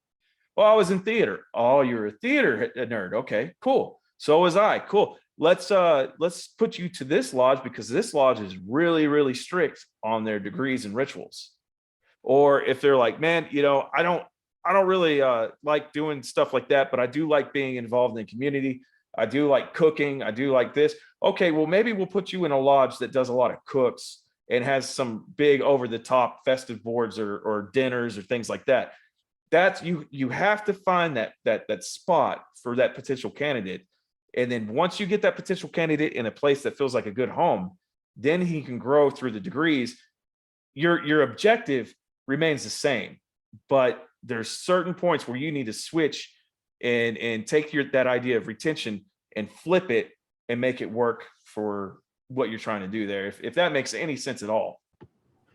No, it does. I mean, retention is, again, numbers are one of those, it's hard to get a good handle on them and what they actually mean. And retention is a big piece of that. And there's a practical questions of how do you actually measure it? You know, it's very easy to ask a lodge, okay, how many entered apprentices did you get? It's easy to ask a lodge, relatively so, of those entered apprentices, how many became Master Masons, to then set up standards of, okay, how many new Master Masons are attending, 50% of meetings in a year, 25%, like what's an acceptable form of participation in the sense of retention? What's like, it becomes that I think is a major challenge because, and you touched on this in one of your TikToks, right? The way I define being active Masonically is very different than the way others would define being active Masonically. And there's no single number that makes it really hard, right? Like, to me, how many times do you do something Masonic a week? 7 times a week. I mean, if you count the podcast and stuff, it's 7 times a week. No, I don't count the podcast. I'm talking about when you get to lodge, you go to a Masonic function outside of your house. 5 times a week. 5 times a week. So you and I are about the same. I do 3 to 5 times a week. It just depends on the week. There's only so many Masonic things happening, but yeah, I'm right there with you on that one. But when you look at the guys who are just Blue Lodge Masons, right? They belong to one lodge. That's it. And they only do maybe, let's say you have a degree and 2 stated meetings that month. They're only doing Masonry 3 times a month. Does that make them less of a Mason than us who are doing it 5 times a week? I mean, certainly in terms of how you judge retention, that's the question that the Grand Lodge have to ask, right? What does it mean to be active, right? In a lodge, and is that even a relevant? I would say it's relevant, but is that even a relevant metric, or is it just how many members are paying their dues on time? Or, I mean, you need those dues paying members, though. You really do. I guess. I mean, that goes into a whole other topic, but I've yet to hear how do I put this? I've yet to hear a consistent definition of an active Mason. I've heard the phrase active Mason countless times. I'll tell you what a definition of active Mason is. And this is just going off by what we've taught. An active Mason, to me, is any brother at any time who is willing to act brotherly and be virtuous towards all men, and to circumscribe his passions to keeps his desires within due bounds. That is an active Mason, a Mason who is always acting by the principal tenets, who is always presenting himself by the graces. That is an active Mason, whether or not he shows up in lodge or not. If he's a guy who sees an orphan or widow in distress and helps him out, if he's a guy who sees another brother on the side of the road and helps him change a tire, or if he's just a guy who all he can do is go home and get on bended knees and pray for his brothers that he knows need prayers, that is an active Mason. And I know that you're talking about within actually showing up to the lodge, but as long as you keep those ideas of Masonry within your heart at all times, and you don't slip off, and you don't become a scumbag, and you don't act like you don't get the biggest ego in the world, that Mason is always going to be an active Mason, because I mean, this stuff is within us, right? Is that the type of thing that can be measured by a Grand Lodge? Or no. I mean, does that even make kind of the term active Mason redundant? Because I can, because we're going back to the idea of numbers and trying to get a grasp on, okay, is Are the numbers stabilizing? Are they going up? Are they going down? I don't think it matters on the numbers stabilizing, going up and down, because my idea is not to necessarily get out there and recruit all the time. My idea of Masonry is that we're going through a metamorphosis right now. The numbers don't matter. The numbers don't matter. In 1954, Texas had 258,000 Masons. It was the highest number that we've ever had, 258,000 Masons. I never want it to get that high again, because what we had was these guys who would get into arguments and stuff, and you would get these small towns with less than 5,000 people living in them, and you'd have two Masonic lodges because somebody would get upset at somebody else. So on this side of the street, you have one Masonic lodge. On this side of the street, you have another Masonic lodge. What we've done is we spread ourselves too thin, especially after some of these boomers have been passing away. And in Texas, at least, we're property rich, but capital poor. So I think Freemasonry is going through this change and metamorphosis where we're going to come out more beautiful than we ever had before. Because, hey, be quiet there, old Alistair.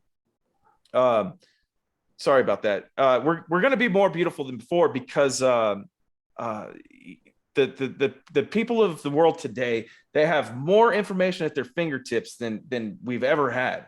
I mean, I can be an expert in something in less than 2 minutes in a YouTube video, right? I can figure out everything I need to know.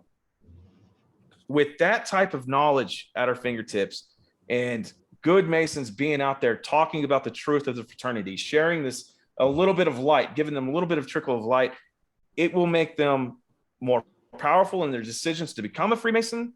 It will give them a greater understanding of what they should be doing to be a Freemason. And, you know, with more knowledge and strength, you don't really need the numbers.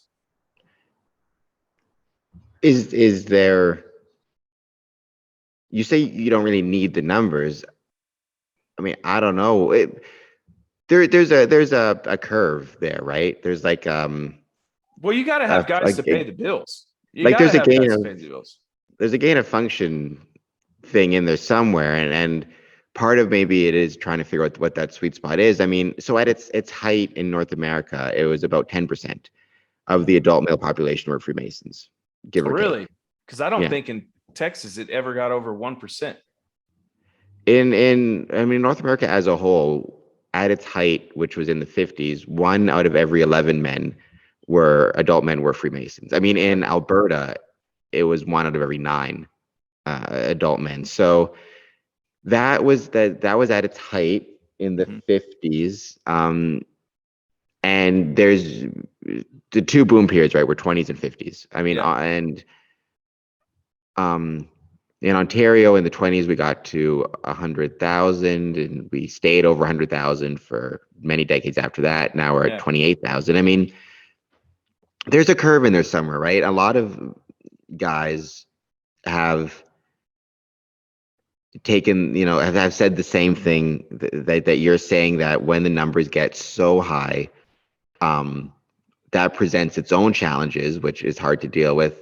If you have a lodge of, say, 200 members showing up for a meeting or something like that, how able is the worshipful master going to be able to know all those 200 men and to give them attention and to kind of be brothers with all 200 of them? Right? I mean, practically speaking, is that going to create a situation where a certain percentage start to feel like they're not they're just taking up space, or they're not being noticed, and then they start the fight? And so there's that. Then there's the other side of the curve, which is you have so few members, you can't afford to maintain your buildings, you can't afford to maintain your lodge, you can't get a quorum.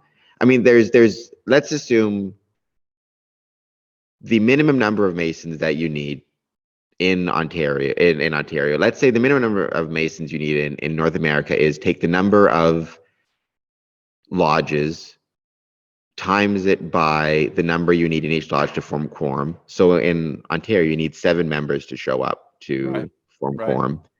I think in Texas it's 3, I've heard. Yes.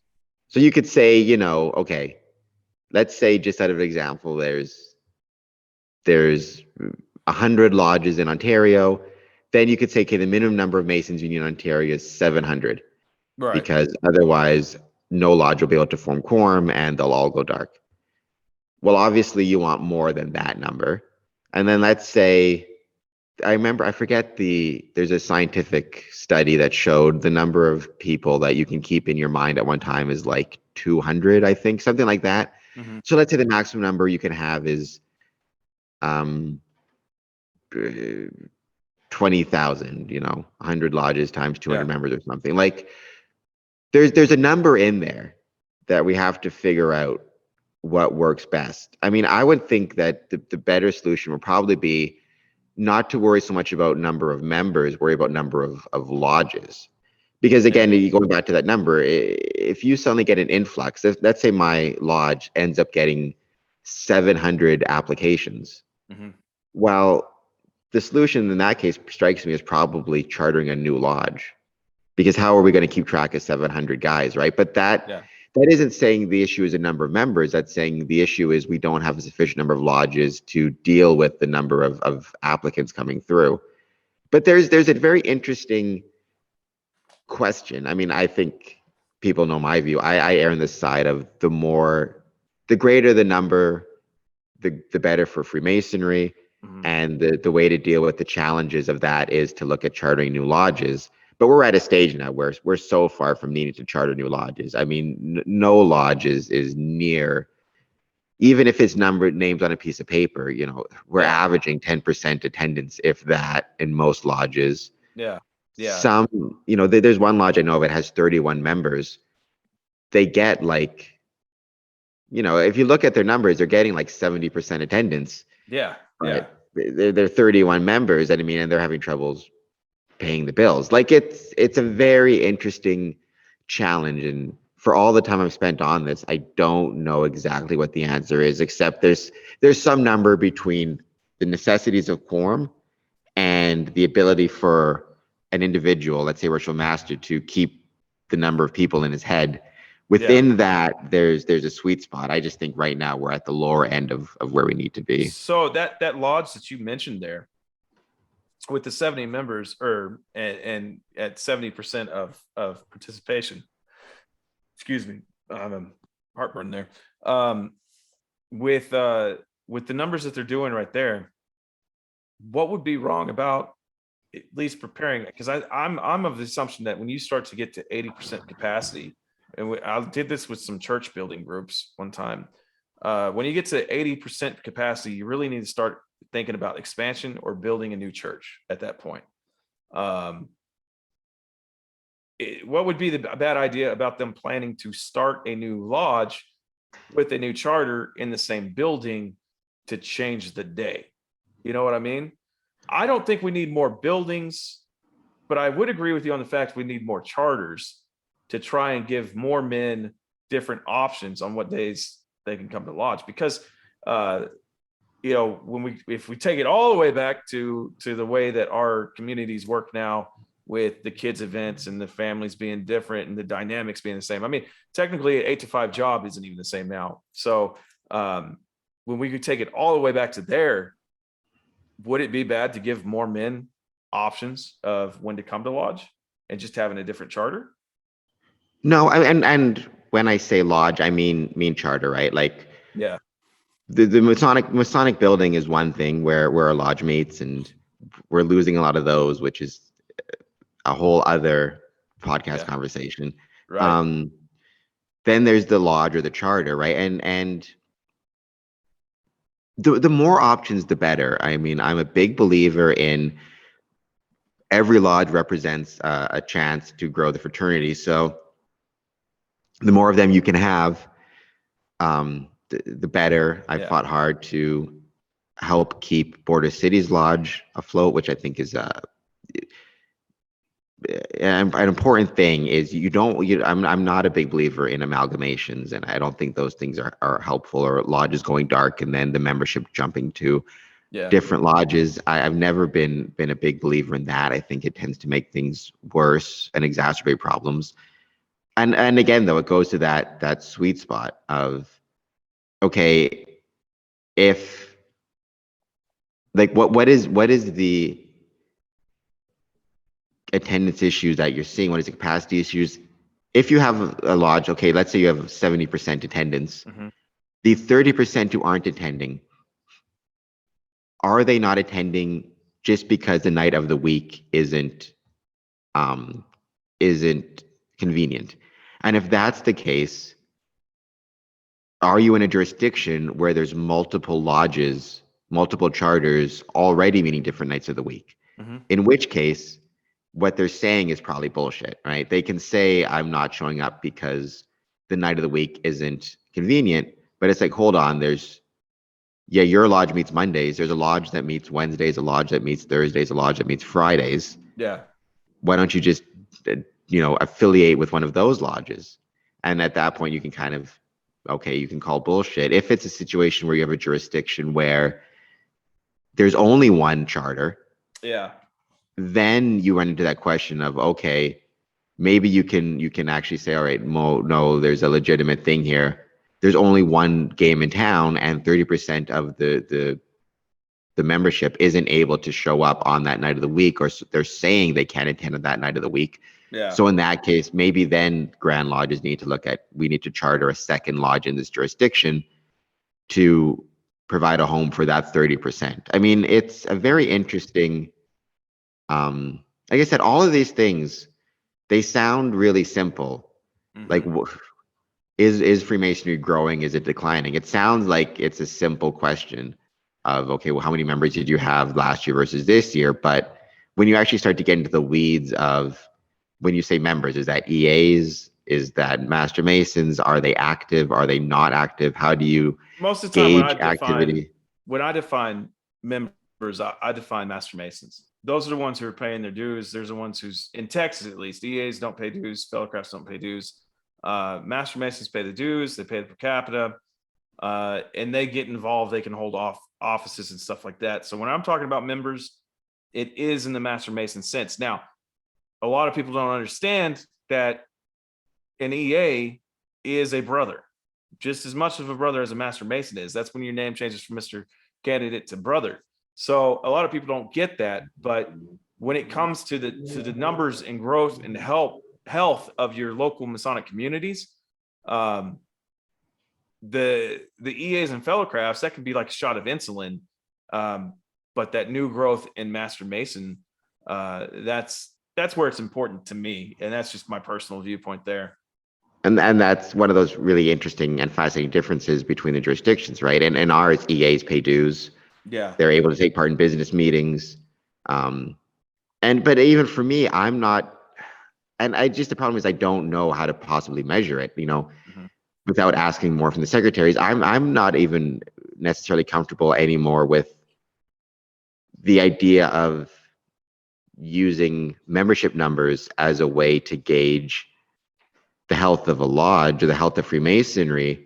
I would judge it based on the number of members a lodge have that are active within that lodge. And I would define active as, just as me personally, I would define active as attending 50% of the meetings within a year. So if you have 100 members, but only 10 of them attend lodge 50% of time or more, then I would say that that lodge has 90% inactive members, versus another lodge which, say, has 50 members, but 40 of them are attending lodge 50% or more of the year. I would define that lodge as being healthier, because yes, they have half the members, Sure. but they have 4 times the active members. But again, I've yet to see any consistent definition of what is an active Freemason. Again, you have a definition that doesn't even take into account lodge attendance. That focuses on their own activities within their personal life. And I've heard other brothers define active as, in Brazil, for example, Mm-hmm. you have to attend 50% of the meetings in a year, or you risk suspension. Really? Yeah. Wow. There are, I got into a big fight about this because I'm a believer that we should have attendance requirements, not to reopen that can of worm. Yeah. But certain jurisdictions, Brazil, Cuba, the Philippines, Mm-hmm. have attendance requirements. And in those cases, even though it's not defined as being an active Mason, they've got something in their bylaws that different lodges have different bylaws. And in Cuba, I was told, I haven't got this confirmed yet, but I was told in Cuba you have to attend every meeting to be considered active, or you risk suspension. In Brazil, somebody sent me something. I got a guy whose dad is a Cuban Mason. I can ask him that. So but I do, even that's one of those terms I've used it on the podcast a million times. It's one of those things you use it without thinking about it, or brothers have said it to me, and they've said, I'm an active Mason. There's no consistent definition of what you define as an active Mason, or even if that should be a relevant measurement, active Mason, versus should it be the number of Master Masons that you raise, versus should it be the number of EAs that you bring in, versus should it be the number of new lodges you charter. I mean, right. I'm bringing up all these questions without having an answer to them beyond my own personal opinion, which is the true measurement of the health of a lodge and of Freemasonry is the number of active members. And I would define active as attending 50% or more meetings within a year. Well, that's kind of funny, because in the grotto, right? I'm in the grotto here, Al Habub Grotto. We have a meeting once a month, and this last fiscal year, I made 80% of the meetings because I missed 2. And yet I have personally helped inspire or helped in the formation of 6 grottos across the United States this year. So a lot of people recognize me and see me as an active grotto member, right? But according to like Brazil and Colombia's standards and all that, I'm not an active grotto member, right? Well, if you're doing 80%, you would be, right? If you're doing 80%, because if I recall, like I said, in Brazil, what I saw was 50% attendance. Oh, okay. So, I mean, I would think 80%. Or I'm sorry, that was Cuba. I'm sorry. Yeah. I mean, I would define 80% as active almost under any circumstances, right? And then there's the question of, okay, and you brought this up at the start, like I would also be a little bit broader in how I define active to an active Mason would be one whose 50% is, if would include, for example, if he's a member of a York Rite, a Scottish Rite, or whatever it is, is he getting to 200 in a year? Something just spilled. It's like, is he getting to 50% of all of his meetings combined? Because, one thing to keep in mind is a lot of brothers may attend all their Scottish Rite meetings, but not be attending their Blue Lodge. Well, if their Blue Lodge goes dark due to a lack of membership attendance, well, I mean, he's not going to be able to be part of Scottish Rite anymore. It's we've been on this point a lot, but I just think it's a fascinating point. Like, what is an active member? Is that even a relevant measurement or metric, or is that just one of those words that gets thrown out without? And could you have a universal metric, right? Because I'm guessing, especially when you consider different jurisdictions having different requirements as to, like, in Ontario, you could easily be an active Mason and remain, under my definition, you could be an active Mason and stay at the EA level, right? You'd be easily be able to attend 50% of your meetings, even more, and stay at an EA. Whereas in Texas, you'd probably have to get up to the Master Mason level, So this is, leave a comment. I'll throw that flag out there. What, how would you define the phrase active Mason? What would count as active Mason to you? Man, I don't know.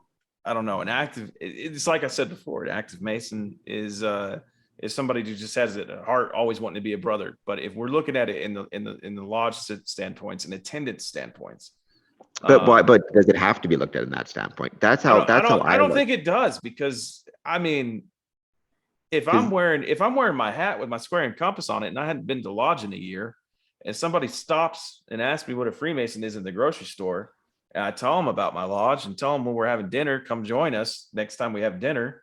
And that person shows up. And even if that brother who they met in the grocery store is not there, but that person still shows up, that plays a huge part in what this fraternity does, right? So you So ask that's them. the question for those of you in the comments, right? Again, how would you define active Mason? And some may define it like me and put the emphasis on attendance or involvement. Others may define it like you and put the emphasis more on the day-to-day life of the Mason and how he kind of lives. And The some may character, find that. the merit, like you have to have a desire to do this. So throw that in the comments. What, maybe let me do a poll about that. How would you define active Mason? Because some may define it just on a number, on a metric. Some may define it more on kind of those intangibles that are still obviously important. But it's something that is coming up a lot in discussions. He's an Yeah. active Mason. He's an inactive Mason. Okay, what do you mean by that? In some cases, active Mason just means paid the dues. Yeah. They've paid their dues for the year, so they're active as a Mason, right? And See, that's that's what one way to define. that's why we just call it dues paying Mason. He's a dues paying Mason. Doesn't say that he's inactive. He's just a dues paying Mason. And But if we have a brother who's like going to every freaking lodge meeting and stuff, we're like, he's a really active Mason. But that active alone, we don't use that in conversation. And that's kind of funny to me. I'm sitting here thinking about this as this conversation progressed. I don't think we've just ever had a discussion in any of my lodges or appendant bodies where it's like, are you an active Mason? No, it's either you're really active, you're a dues paid Mason, or you just show up. I don't know. I mean, yeah, it's interesting. It's a pretty common expression that I've heard and I've used a lot, even just in conversation with brothers. Like, a name will come up, like, Sorry, did you hear about? Head itch there. I had to move the freaking microphone or headphones. There we go. No worries. You get the questions and just randomly, like, did you hear about what happened to John Smith? And and you're like, I don't know John Smith. Is he active? Yeah. Like the just the term active.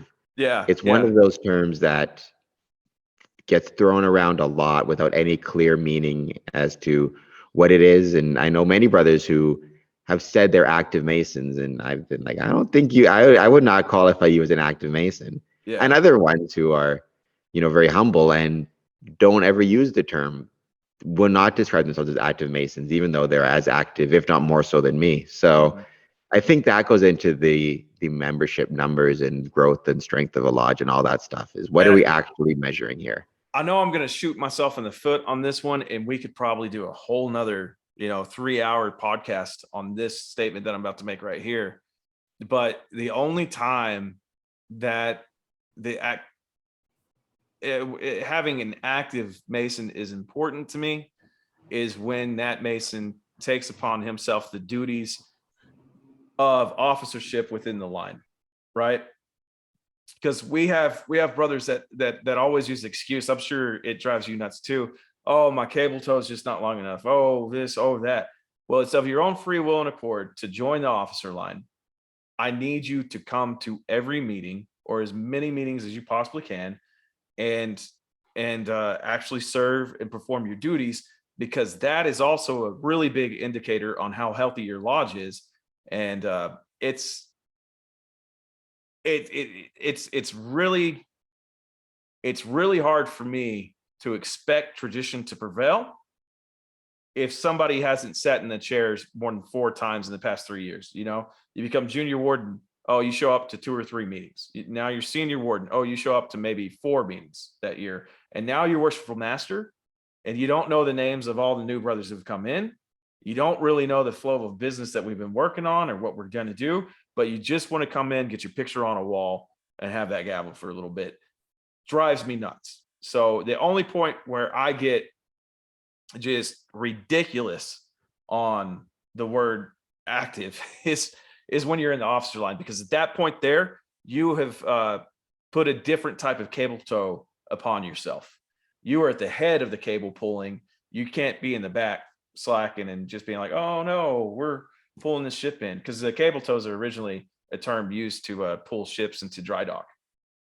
So, I agree with that 100%. I think there's definitely, the term active also changes based on where you are mhm. in your Masonic journey, especially that officer chair and an officer's chairs. And I think that's a really, really good point. And before we end this podcast, so one more thing I want to make sure we do and we make sure that we highlight is, however we want to use the term, you are definitely an active Mason, both within your lodges, but also, again, as we talked about, within the social media sphere. Yeah, Within TikTok, you were, like I said, you've been one of my requested interviews by brothers who enjoy your TikToks very much. they're crazy. I'm sorry. Well, they like him a lot and they wanted me to interview you in Yeah, particular. And I'm going to throw the links down there, but if you want to throw out just a plug, where do people find your TikToks? Where do they yeah, find your merch? All that good stuff that yeah. you're doing to help promote the craft and be an active Mason. So I have a link tree that goes to every single social media platform that I have.